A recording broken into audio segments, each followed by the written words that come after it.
Hai teman-teman, jumpa lagi. Ternyata banyak masalah menyangkut bahasa Melayu di Malaysia. Sebagai bahasa kebangsaan, bahasa Melayu kurang dihargai.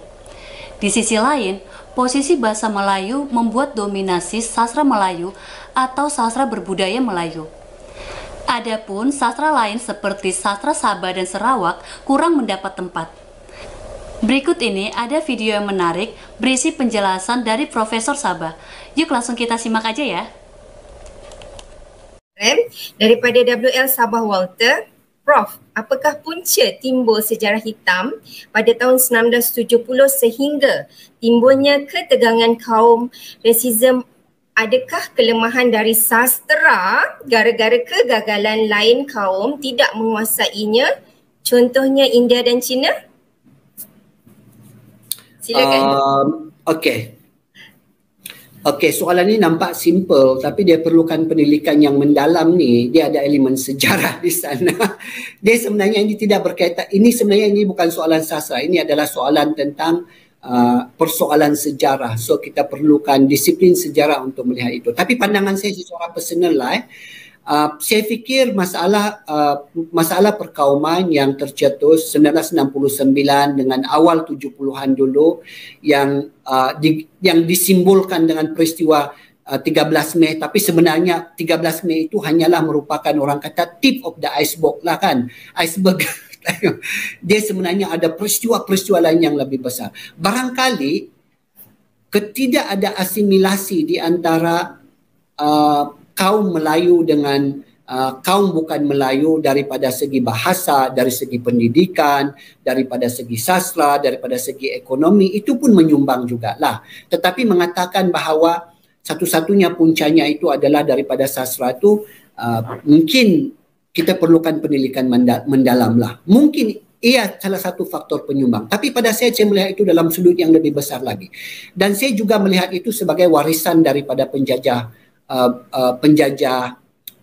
dululah kan, sebab masa tu kan belum lagi satu dekad kita merdeka ataupun kita ditubuhkan sebagai Malaysia. Jadi ada banyak tinggalan penjajah, pecah dan perintah, pengasingan kaum mengikut sektor kan, lepas tu kececamarbaan pendidikan. So itu semua menyumbang kepada itulah.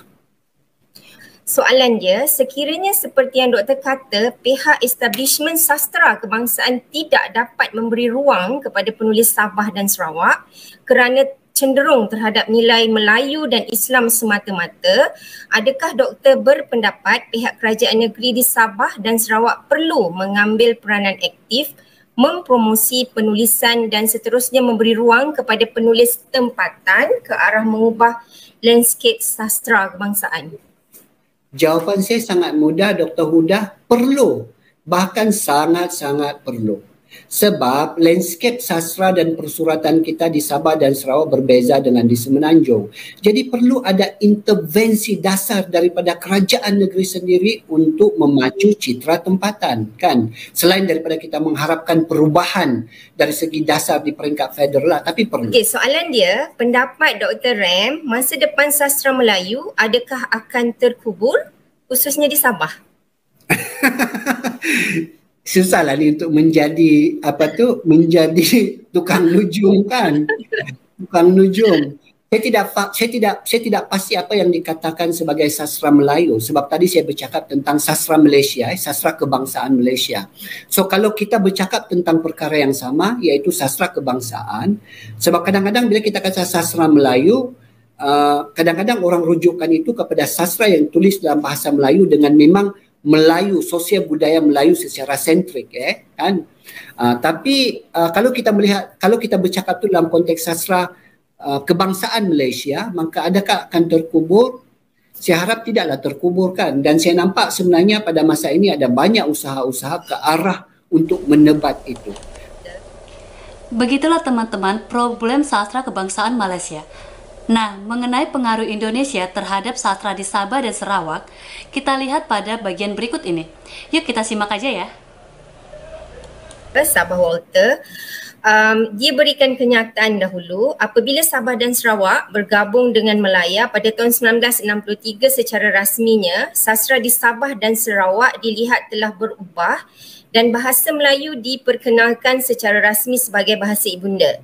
Namun budaya di Sabah, sastra telah lama wujud. Jadi persoalan dia, adakah kesinambungan sastra di Borneo ini hasil pengaruh dari budaya Indonesia? Pandangan doktor?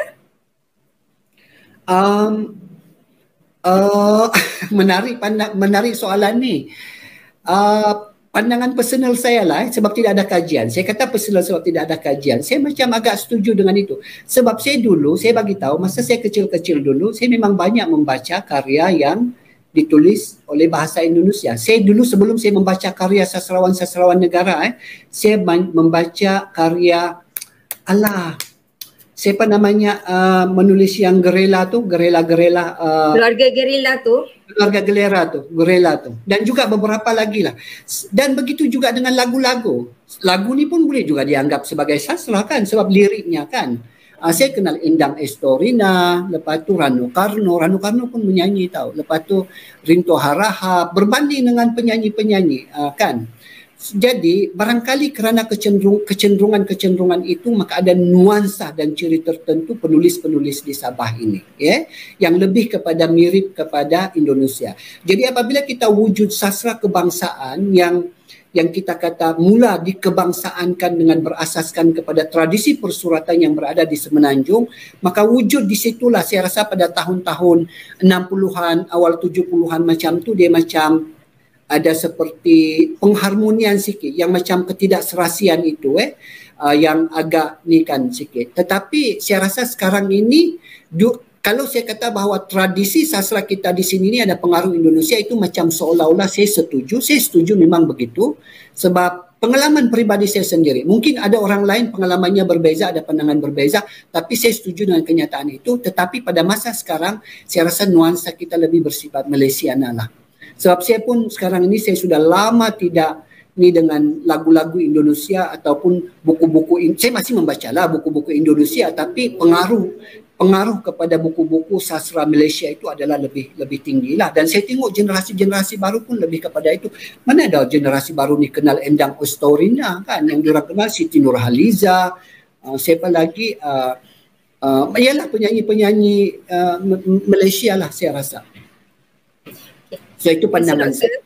Okey, mungkin saya sebenarnya tertarik bila doktor mengupas tentang dasar sastra kebangsaan. Memang selama hari ini, sebab saya daripada Semenanjung, belajar tentang sastra, bila kita kata sastra Melayu lah, dalam konteks sastra Melayu, dan kita sebenarnya, saya ikut lah pandangan peribadi lah, memang sebenarnya meminggirkan, walaupun Sabah dan Sarawak tu sebenarnya dalam Malaysia, tapi dalam konteks apa yang kita belajar, bila sastra tu seolah-olah kita memisahkan sastra Melayu. Sepatutnya sastra kebangsaan yang merangkumkan Sabah dan Sarawak, maknanya Borneo. Jadi mungkin inilah, dan kita mengharapkan kupas ini membawa satu dimensi baru terhadap ilmu sastra. Begitulah teman-teman pengaruh sastra dan musik Indonesia di Sabah dan Sarawak. Dari segi budaya, kedua wilayah ini memang mirip pula dengan Indonesia. Terima kasih ya teman-teman sudah menonton video ini, dan sampai jumpa lagi.